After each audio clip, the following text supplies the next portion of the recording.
boxing chit chat. This is Ben, and I've got Kieran gething with me. How you doing today, mate? You all right? Very good, Ben. Thank you. First thing, I just want to say, how did you get involved in boxing from the start?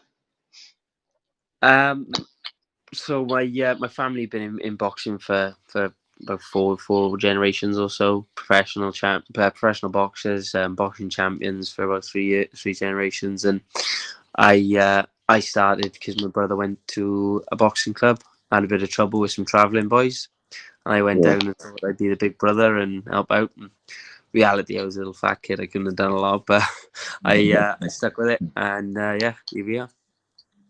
and how do you think your amateur career went? I enjoyed it. Some of my most proud achievements have been in the amateurs. Um, I captained Wales for about 2.5 years. I won 3 ABA titles and a couple of CYP titles, British finals, couple of international medals. So yeah, I Yeah. was really happy with it. Did you get to travel around much when you was in the amateurs as well? Yeah, went to see a lot of Europe, which was really nice. Places like Macedonia and Serbia, I think we went to. There was, really nice places, and it gives you more of a sense of how big Europe actually is. Yeah, definitely. Who would you say your favourite fighters was growing up as well? Who did you like watching? I would probably thought I'd never, to be honest with you, I still don't really enjoy watching boxing. I'm not a massive fan of it, to be honest. But Muhammad Ali, I would have been the one that sticks out to me. My dad loved him, and to be honest with you, I never understood when he said, "Oh, I love Muhammad Ali." It was like weird for me seeing my dad, who was such a manly man, saying that he loved another man. You could really see he had an emotional connection with him.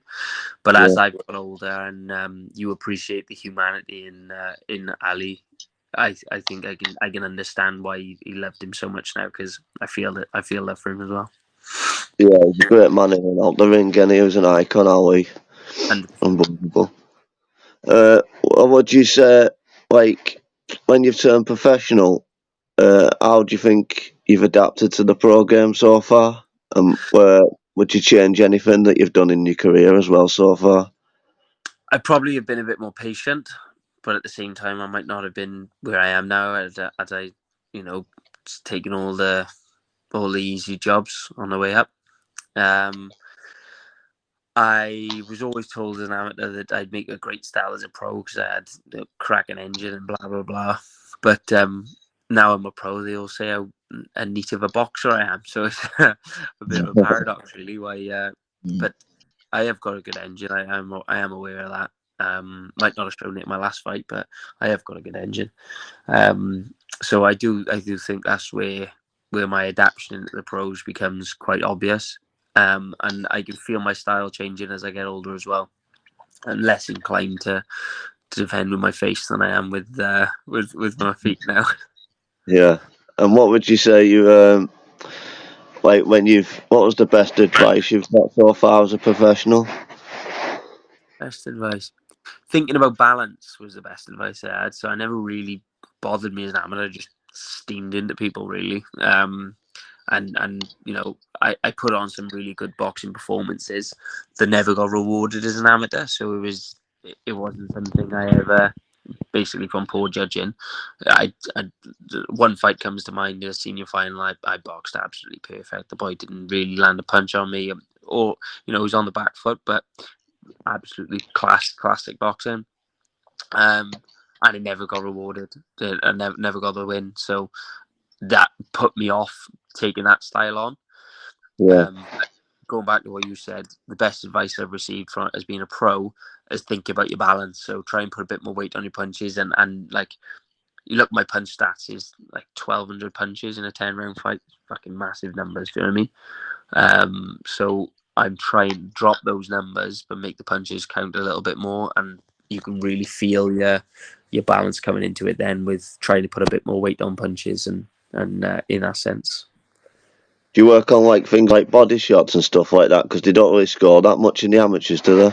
No, they don't. It's something I always did, though. I watched my first Welsh title back in my fifth fight, and I give a boy a standing count with a shot with a body shot to the head. So it's something I have always done, and when I'm doing coaching now is something I try and instill in people is go head body, head body, head body all the time. So I even though they weren't rewarded in the amateurs very much, it was something I worked on. And yeah, I do like a good body shot. Is plenty of times I can think of, not so much in the ring, but in the sparring and stuff, I can think of some cracking body shots I've landed. And in fact, the two stoppages I've had have not been from headshots. It's been when they've been coughing up blood from having the body shots stuck into them. Yeah, they say the body shots are the worst, don't they? Yeah, well, kill the body and the head will die. Yeah. I know you just mentioned a bit about coaching. Now, do you do that in between your training as well when you're fighting? Yeah, so I've just started an amateur boxing club in my hometown. It's something I wanted to do more towards the end of my career, really, not when I got a good couple of years left. But the opportunities were there, the timing seemed right, and I think in retrospect, it's probably going to help my ticket sales. Having a gym where people are going to be coming to all the time and see me training and see the posters and stuff like that. It'll help. I think it might. I'm hoping it'll develop my boxing because my brother is actually a very good boxer, but he got better when he started coaching people, and he's a national coach now. So his actual boxing nous and skills improved as he was coaching people. So I'm hoping that's something that see is you gain respect and you an appreciation for other styles as well. What's the first few things that you work on with people who's first starting out? Stance is the main one, and footwork, and yeah, just throwing straight punches. I don't like seeing novices throw hooks a lot because they don't know how to throw them right. Um, Yeah, and with the straight punches, there's not much you can go wrong. It's a very basic form of boxing, and if you're throwing straight punches correctly, ideally you're not going to get in the zone where you need to throw hooks. You know what I mean? It's a bit like Spanish footballers. They don't practice tackling in Spain because it's something you do when you lose the ball. Don't want to practice hooks at the very start. Obviously, you need to, but I don't want to practice hooks at the very start because it means they've got inside your guard and you're not keeping them off, are you? Should. yeah, true that. Yeah, and just going back to you a little bit, it seems to be like your weights changed a little bit in your career. Like you've been up and down with the weights. What would you say was your ideal weight class? For me personally, probably light middle. I feel the best at light middle, but they're just too fucking big. Everyone else is just too big. I think I must have dense bones or a fucking thick head or something.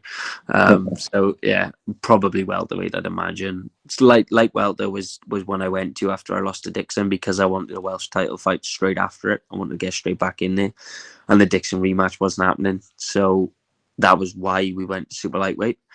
But yeah, I'd imagine welterweight is still my optimum personally. Yeah, and have you got any plans for your next fight yet? I've got ideas. I'm hoping they come off, but if it doesn't happen by middle of May, then it'll be the end of the year, September, October time. They'll be out next. Yeah, and are you trying to chase like bigger titles because you've won the Welsh title? Obviously, you're trying to go for a British title anytime soon. I'd love the opportunity, mate, but you got to wait for it with things like the British title. I've been begging for international title fights for God knows how long. I've been begging for a Celtic title fight just to keep me going. But obviously the aim is these major domestic ones. There's a couple of things I've sort of put my hat in, my name in the hat for, but just like I say, I've got to be patient and wait. Yeah, true. And do you watch your fights back when you've had it? Like when you've had your fights, you watch them back and what way you can improve and things like that. Yeah, I think you have to, but it doesn't mean I enjoy it. Yeah, true. And say in the future down the line, if you had the opportunity for a world title fight, where would your dream venue be? Abergavenny Castle. A Castle, yeah. Abergavenny Castle, yeah. It's where it's like you say, the hometown is a monument there, and they have like concerts and stuff like that there. I think it would only fit about 2 or 3,000 maybe maximum, but yeah, that'll be a dream there. Yeah, it's never been done before as well, has it? No, no.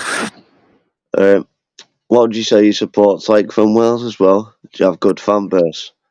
I've got a core group that are really solid. I don't sell masses of tickets, but I think there's a lot of people around Wales who support other fighters that do enjoy watching me as well. So I think that's where I get sort of more people involved or more people engaged with my stuff. But because I run a couple of businesses and I got a small family. I don't go out a lot. Yeah. I don't have a wide social circle. And yeah, you see some fighters, they sell thousands of tickets, and you can tell they're the mad heads. You know what I mean? They're the ones you have a good crack on a night out with as well. So with me, lately especially, I've been asleep by eight at past if I go out for a pint. So it's not like I've got a massive social circle. But listen, I got fight of the year when I boxed Dixon for the Welsh title.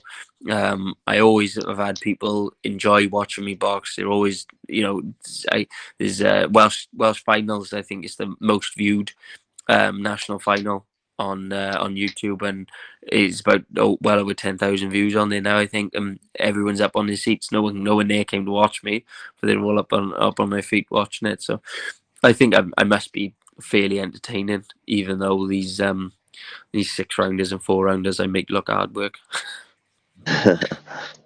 And are you looking to fight abroad anytime soon? Like try like go maybe somewhere else? Yeah, we talked about Spain possibly in the lockdown. There was the opportunities there.